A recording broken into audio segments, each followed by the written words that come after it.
Hoje é dia 10 de maio, gente. Tem um tempinho curto para quem ainda não entregou o imposto de renda. Vamos conversar com o doutor Imposto de Renda, então? Walter Kopp está com a gente, auditor fiscal, aposentado, fundador do Serviço Doutor Imposto de Renda. Faz a gentileza de nos atender neste sábado. Tudo bem, Walter? Bom dia por aí. Bom dia, Roberta. Um abraço a você, um abraço ao Megali, ao ouvinte Band News em todo o Brasil. E tem um amigo lá em Riad, na Arábia Saudita, que pela internet nos acompanha, Marcelo Panza. Um abraço. Os sauditas pagam imposto, doutor? Ah, pagam, né? Eu Ali, não apesar sei. de existirem regras diferentes, mas tem tributação, sim, com certeza. Eu não tenho certeza. Eu acho que tem alguns desses petroestados não cobram impostos, nenhum imposto do cidadão. Também, né? O dinheiro jorra, a população é pequena. Principados como Mônaco, por exemplo, tem uma outra forma de sustentação do Estado, né? Pequenininho e de alto poder aquisitivo. Mas eu acho que os petroestados, como você disse, eles tributam sim a empresa e a pessoa física, talvez de uma forma diferente da nossa. Não, legal. O cara convida o professor especialista para É. entrevista. A primeira pergunta é sobre o sistema tributário da Arábia Saudita.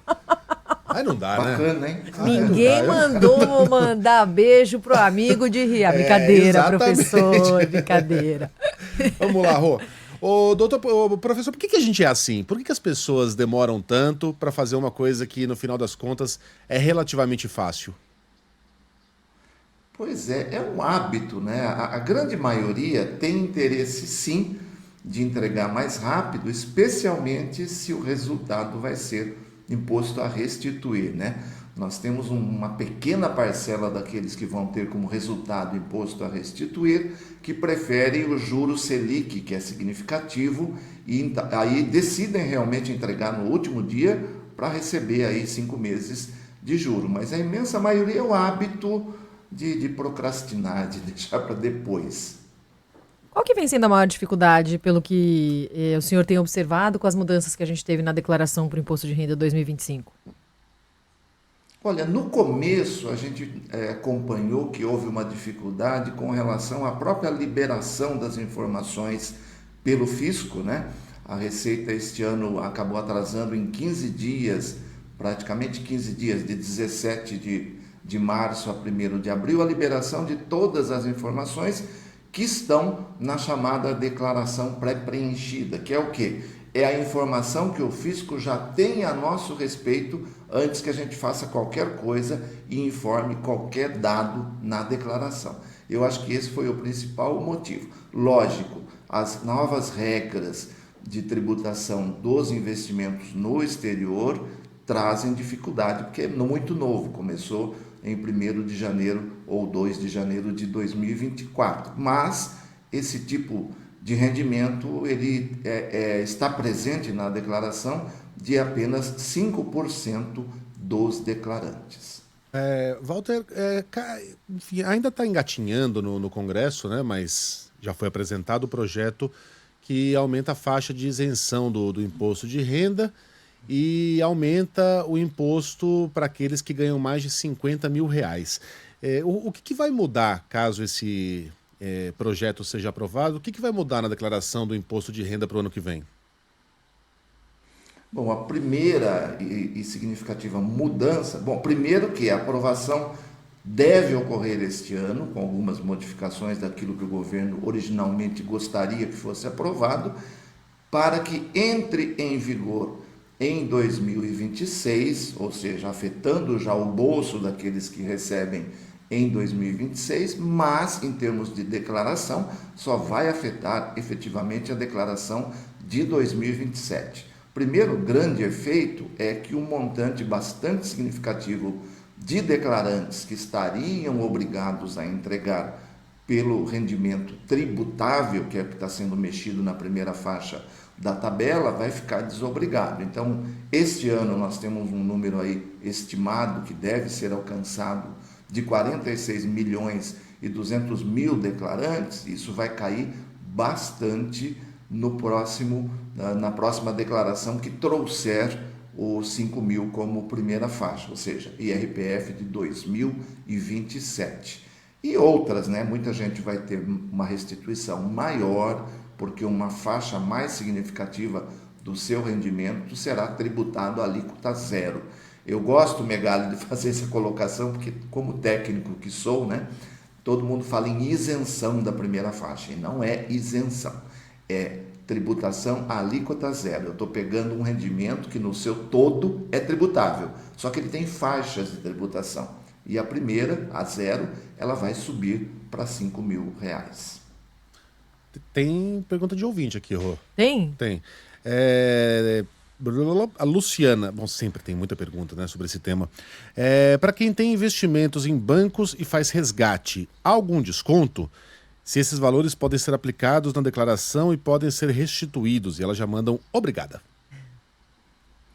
Legal, pergunta boa. Como eu acabei de falar de natureza de rendimento, nós estamos falando de uma natureza de rendimento que são as aplicações financeiras, especialmente a de renda fixa, mas praticamente todas, que é tributação exclusiva na fonte, quando a fonte pagadora já retém o imposto, ou tributação definitiva, quando o próprio investidor tem que fazer o cálculo e recolher. O que significa isso?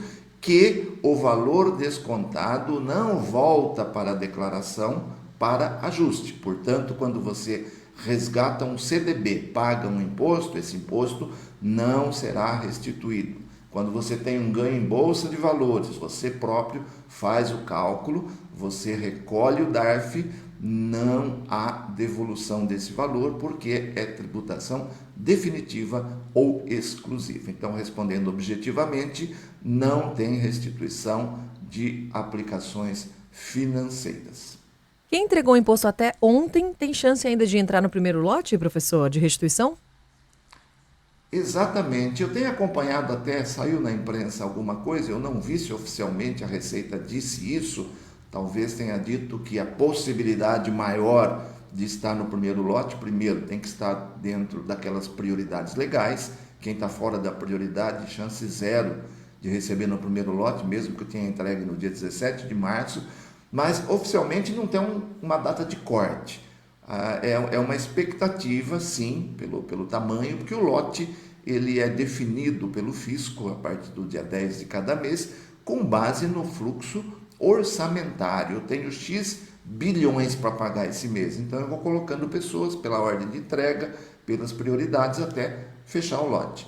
Mas o que encerrou ontem em termos de prazo legal é a possibilidade daquele contribuinte que deu imposto a pagar, e ele vai parcelar o seu pagamento em até 8 vezes.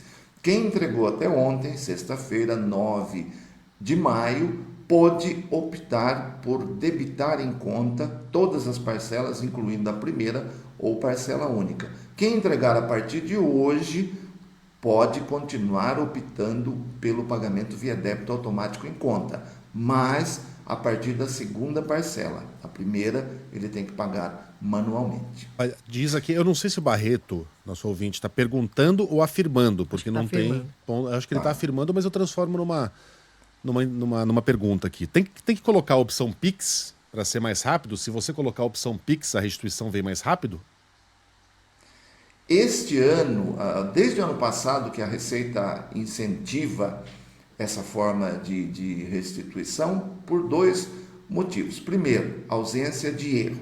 Por quê? Porque você não informa nada, você apenas diz que é Pix, porque a única chave Pix permitida para garantir a segurança é CPF. Então vai para você mesmo a restituição, vai para aquele banco, para aquela conta que você tem como chave o CPF.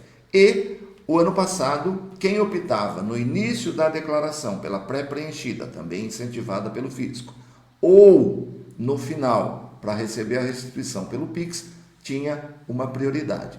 Esse ano foi criado uma acima dessa, que é aquele que faz a opção pelos dois.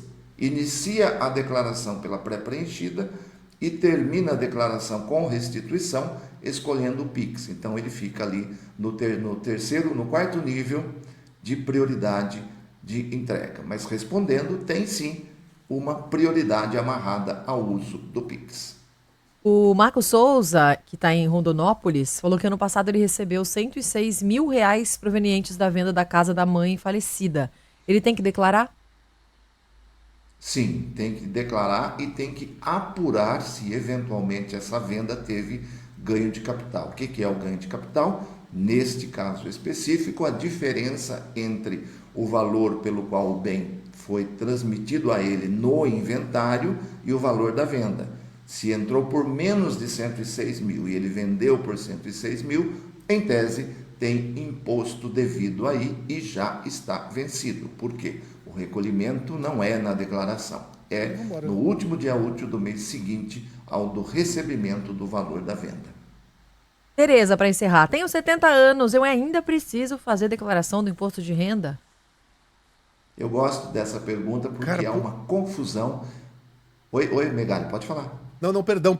Eu achei que o microfone estava desligado Pode continuar, professor. Veja, a confusão que existe é o seguinte: a partir de 65 anos, aquele declarante que recebe aposentadoria, ele tem direito a uma isenção que eu até chamo didaticamente de uma isenção em dobro para a primeira faixa da tabela.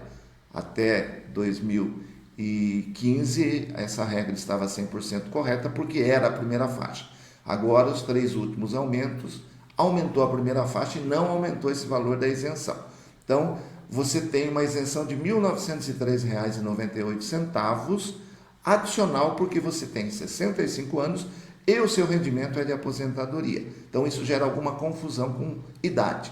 Não existe idade para começar a declarar. Um bebê recém-nascido que tem uma herança, por exemplo, já está obrigado a declarar e alguém vai representá-lo e fazer a declaração. Uma pessoa com 100 anos de idade, que economicamente tenha rendimento, bens e direitos, também estará obrigado a declarar. Não tem idade para começar, nem para parar de entregar declaração de imposto de renda. O que é uma das frases mais tristes que você vai ouvir neste fim de semana. Um bebê de 2 anos. E não foi essa a minha intenção, hein? Mas pelo menos ele tem herança, né, o bebezinho, né? Então. Ele não sabe o quanto ele é Exatamente. triste porque ele está declarando imposto, mas também ele tem uma herançazinha lá esperando por ele.